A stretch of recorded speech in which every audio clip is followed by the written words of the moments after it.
Chapter 21. Piece Wages. The piece wage is nothing but a converted form of the time wage, just as the time wage is a converted form of the value or price of labor power. In piece wages, it seems at first sight as if the use value bought from the worker is not his labor power as it actually functions, living labor, but labor already objectified in the product. It also seems as if the price of this labor is determined not, as with time wages, by the fraction daily value of labor power over a working day of a given number of hours, but by the producer's capacity for work.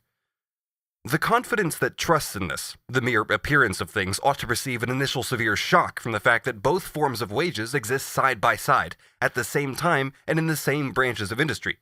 For example, the compositors of London, as a general rule, work by the piece, time work being the exception, while those in the country work by the day, the exception being work by the piece. The shipwrights of the Port of London work by the job or the piece, while those of all other ports work by the day.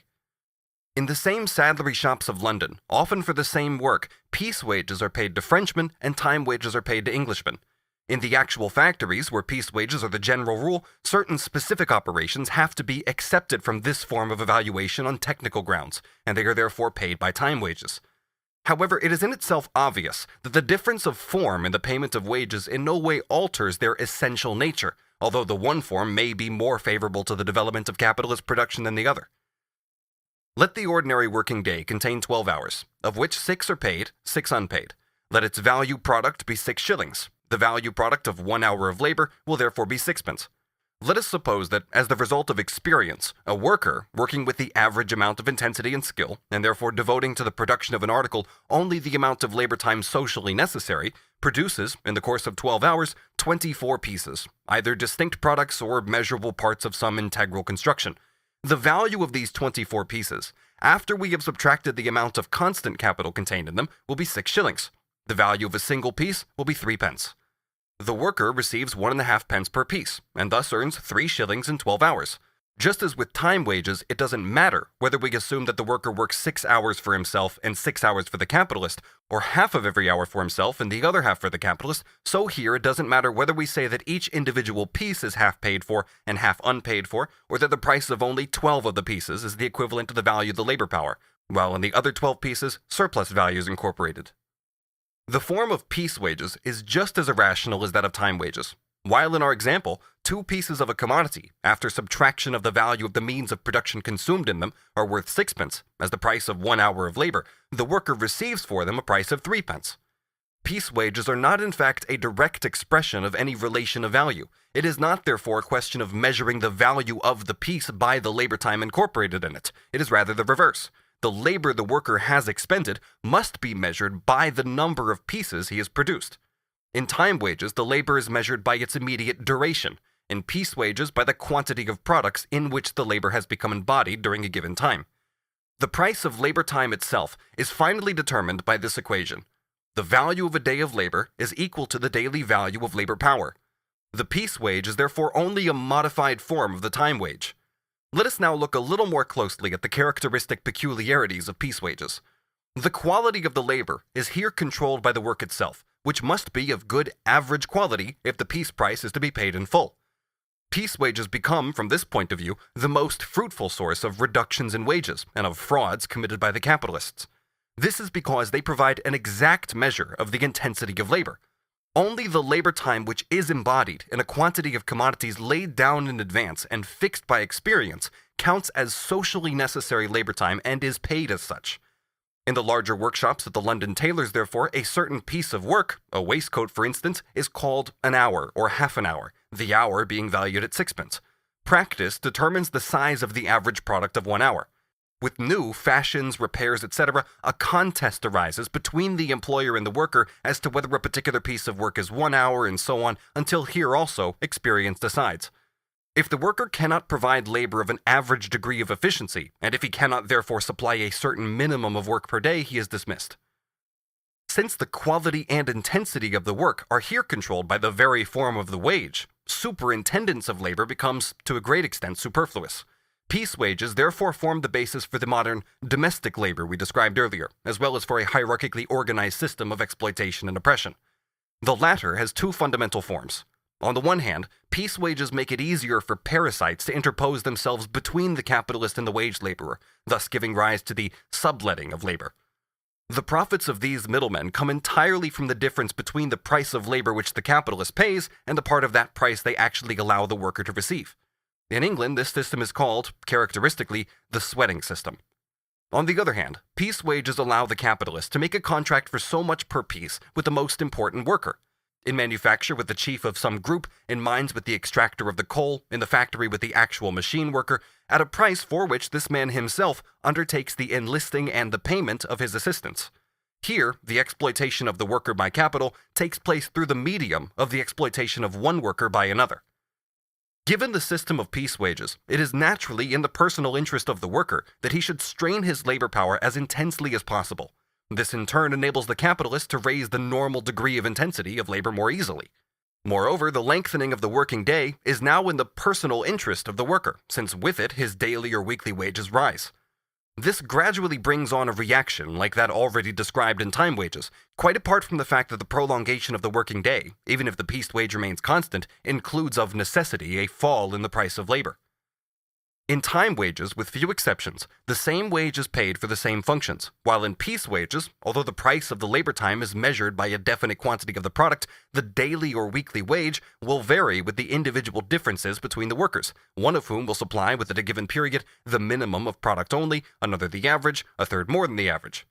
With regard to their actual income, then, there is a great variety among the individual workers, according to their different degrees of skill, strength, energy, and staying power. Of course, this does not alter the general relation between capital and wage labor. First, the individual differences cancel each other out in the workshop as a whole, which thus supplies the average product within a given period of labor, and the total wages paid will be the average wage of that particular branch of industry. Second, the proportion between wages and surplus value remains unaltered, since the mass of surplus labor supplied by each particular worker corresponds with the wage he receives. But the wider scope that piece wages give to individuality tends to develop both that individuality and with it the worker's sense of liberty, independence, and self-control, and also the competition of workers with each other. The piece wage therefore has a tendency, while raising the wages of individuals above the average, to lower this average itself.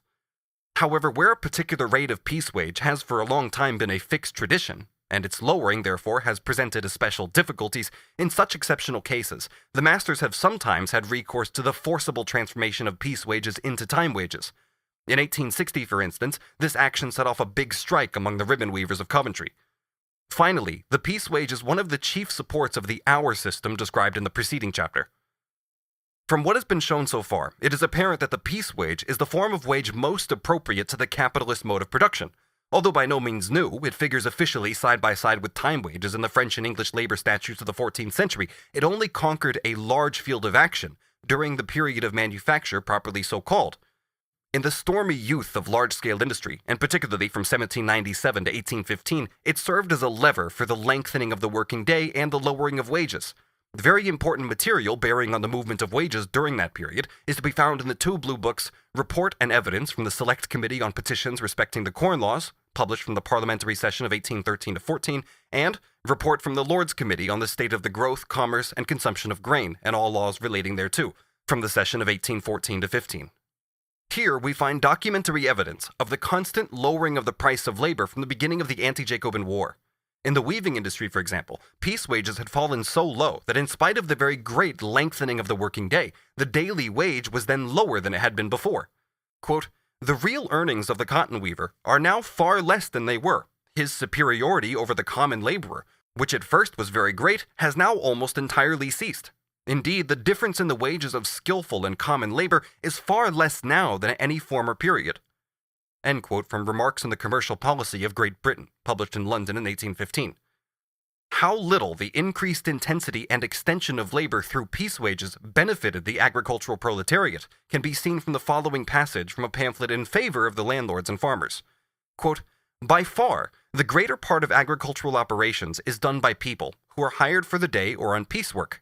Their weekly wages are about 12 shillings, and although it may be assumed that a man earns on piecework under the greater stimulus to labor 1 shilling or perhaps 2 shillings more than on weekly wages, yet it is found, on calculating his total income, that his loss of employment during the year outweighs this gain. Further, it'll generally be found that the wages of these men bear a certain proportion to the price of the necessary means of subsistence, so that a man with 2 children is able to bring up his family without recourse to a parish relief. End quote from A Defense of the Landowners and Farmers of Great Britain, published in London in 1814. Malthus remarked at that time, with reference to the facts published by Parliament, "I confess that I see with misgiving the great extension of the practice of piece wage. Really hard work during 12 or 14 hours of the day, or for any longer time, is too much for any human being." In those workshops which are subject to the Factory Act, the piece wage becomes the general rule, because there, capital can increase the yield of the working day only by intensifying labor. Changes in the productivity of labor mean that the same quantity of a given product represents an amount of labor time which varies. Therefore, the piece wage also varies, for it is the expression of the price of a definite amount of labor time. In our earlier example, 24 pieces were produced in 12 hours. While the value product of the 12 hours was 6 shillings, the daily value of the labor power was 3 shillings, the price of an hour of labor was 3 pence, and the wage for 1 piece was 1.5 pence. Half an hour of labor was absorbed in 1 piece. If the productivity of labor is now doubled, so that the same working day supplies 48 pieces instead of 24, and all other circumstances remain unchanged, then the piece wage falls from 1.5 pence to 3/4 pence, as every piece now only represents 1/4 instead of 1/2 a working hour.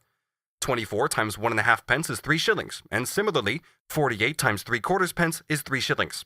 In other words, the piece wage is lowered in the same proportion as the number of pieces produced in the same time rises, and therefore in the same proportion as the amount of labor time employed on the same piece falls.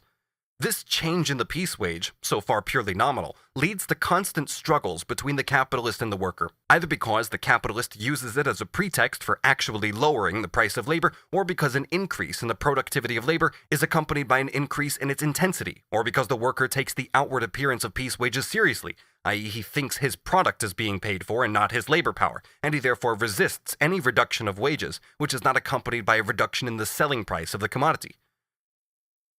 Quote, "The operatives carefully watch the price of raw material and the price of manufactured goods, and are thus enabled to form an accurate estimate of their master's profits." End quote from H. Fawcett. The capitalist rightly rejects such pretensions as being gross errors to the nature of wage labor.